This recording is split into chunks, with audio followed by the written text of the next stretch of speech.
0 consists of preterm requirements. In most cases, students will receive an email or a hard copy of the preterm requirements once they enroll in the course. When they get this, they should be able to complete what is required before the very first class meeting.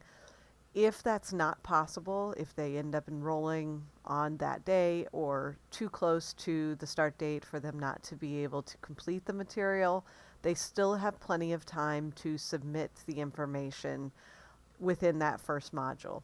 So we did want this to be done prior to the module 1 starting, prior to the very first day of classes. But if it's not possible, if it isn't something that your students can do or some of your students can do, they do have until the end of module 1 to complete and submit all the material. But essentially, the module will be all done prior to term. Once the student clicks on this link, they will again have the checklist with all of the required assignments. They should have the ability to access any quiz information, how to submit discussions, and so on, like I mentioned earlier in the previous training videos. The first thing that there is on this page is a link to an article about your first day at a community college. And so this is kind of a generic article, but might be something worth the student's time just to review and see a little bit about what it's like to start a first day in a community college. The first assignment that they will need to submit is what we call the Selfie at the TAC, or the TAC. This is going to be a assignment where they are to visit the TAC, and in some cases that's straight and easy path that they will do if they are at the Belleville campus. But if they are at the Granite City campus or the Redbud campus, there is a different process.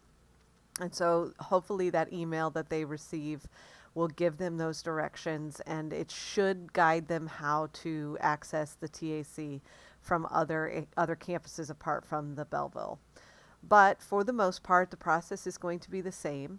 There's a description of what the assignment is and why it's important that they do it, and how to complete, for example, a self-guided tour, or a scheduled tour with admissions, or at this point we are still working on a geocaching activity or a virtual tour, but that is another option as well.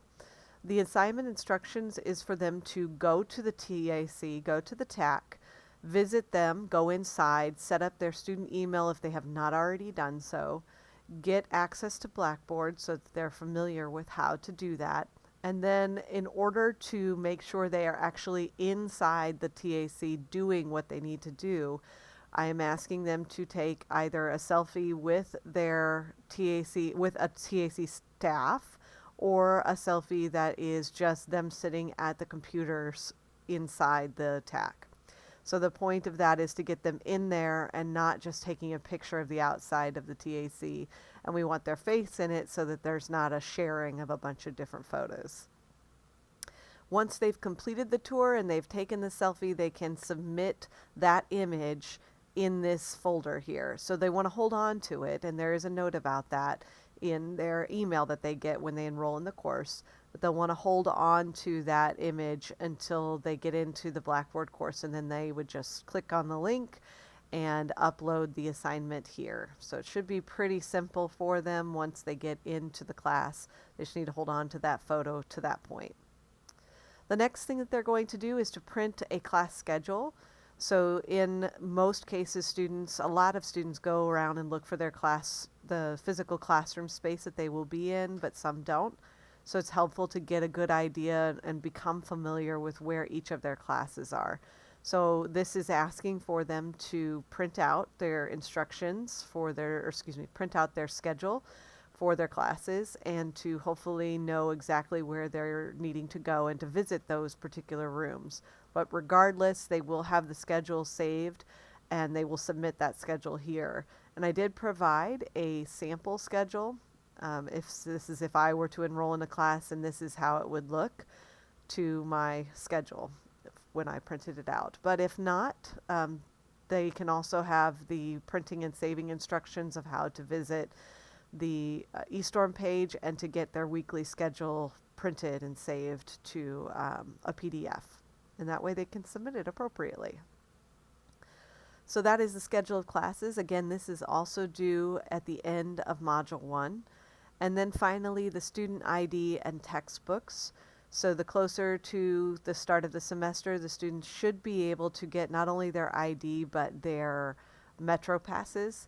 And so the goal here is to get those Metro passes, get that ID, pick up their textbooks, and I have instructions as to how to do that in a number of different ways, depending upon where you're at, what situation that you're in, what campus you are on, and then also the information of how to get your ID, the student ID, and such, and the links to all of those necessary places.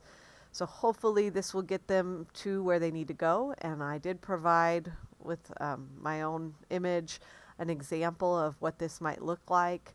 That way they have a good idea of how to get there, and it won't be too difficult.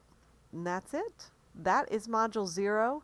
Again, big note on Module 0 is that all of the content, while it should occur, they should complete everything prior to the term starting. It is not due until the end of Module 1. So whatever date that is when this material is due. So they still technically have time during Module 1 to complete Module 0, but hopefully they will have everything done prior to ever coming to class.